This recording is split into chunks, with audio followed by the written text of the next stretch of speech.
Welcome to Flora in Folklore, the series where we explore the wild wisdom of plants and the stories our ancestors wove around them. Today we turn to a quiet, steadfast flower of the summer fields, Yarrow. Feather-leaved and sun-seeking, Yarrow has long been honored for its healing gifts and protective power.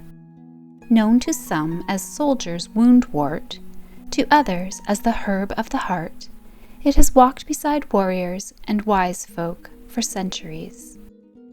Let us wander now into the meadows of old, where charms were whispered over herb bundles, and even the humblest flower held magic in its leaves.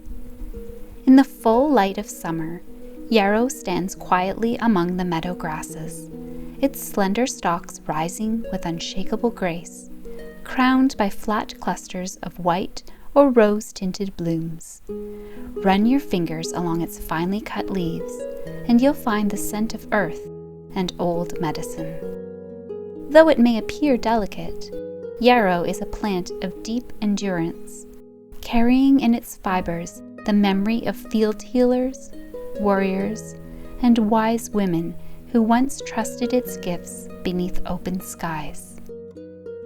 Yarrow, Achilea millefolium, blooms from midsummer through early autumn. Its flat clusters of white, blush pink, or even yellow blooms attract bees and butterflies alike, and its finely divided leaves give off a spicy, medicinal scent when crushed.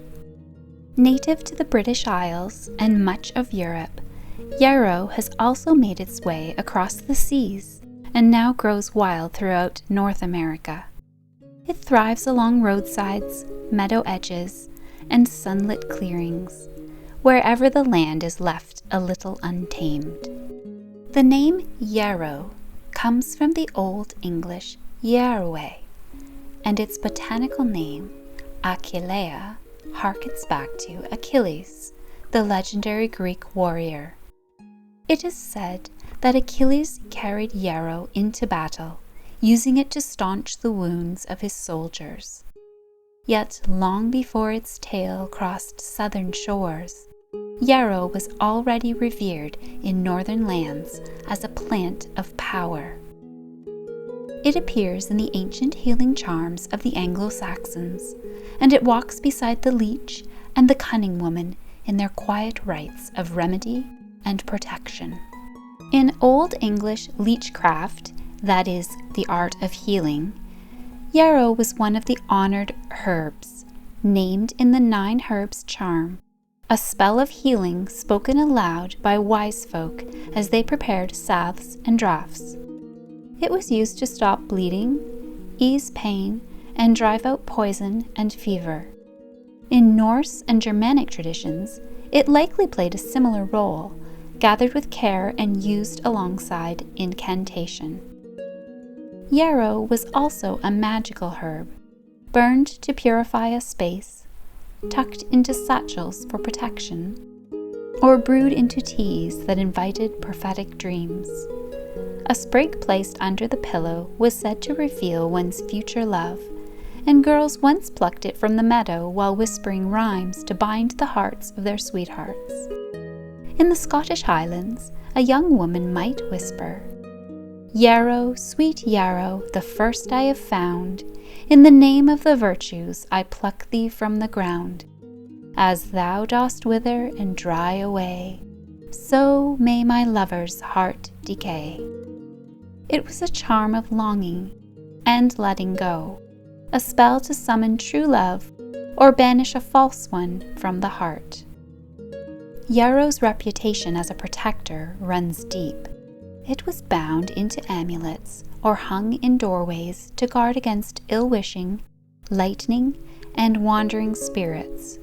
Some gathered it at midsummer, believing its power strongest when the sun stood highest, and used it in rites to bless livestock, fields, and home. In some northern folk traditions, yarrow was carried to strengthen courage and endurance. It was a plant for travelers and warriors alike, offering both bodily and spiritual defense.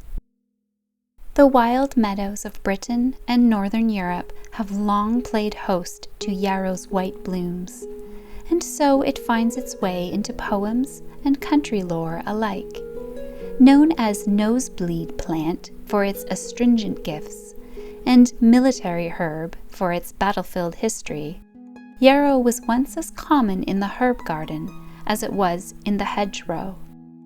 And though its name bears the mark of Achilles, its roots are deep in the old soil of our own folkways, where healing and magic walked hand in hand, and where every herb held a tale. Today, herbalists still turn to yarrow for teas and tinctures said to support circulation, ease colds and fevers, and aid digestion. It is also used topically to support wound healing, much as it was in ancient days. But caution is wise. Yarrow is not for use during pregnancy, and as with all herbal remedies, it's best to consult a trusted source before use. Yarrow is a plant of strength, not bold and showy like some midsummer blooms, but steadfast and sharp-scented, ready to mend, to guard, to guide. It has stood at the crossroads of battlefields and meadow paths, whispered over by healers and lovers, and carried in the pouches of those who knew the land's power.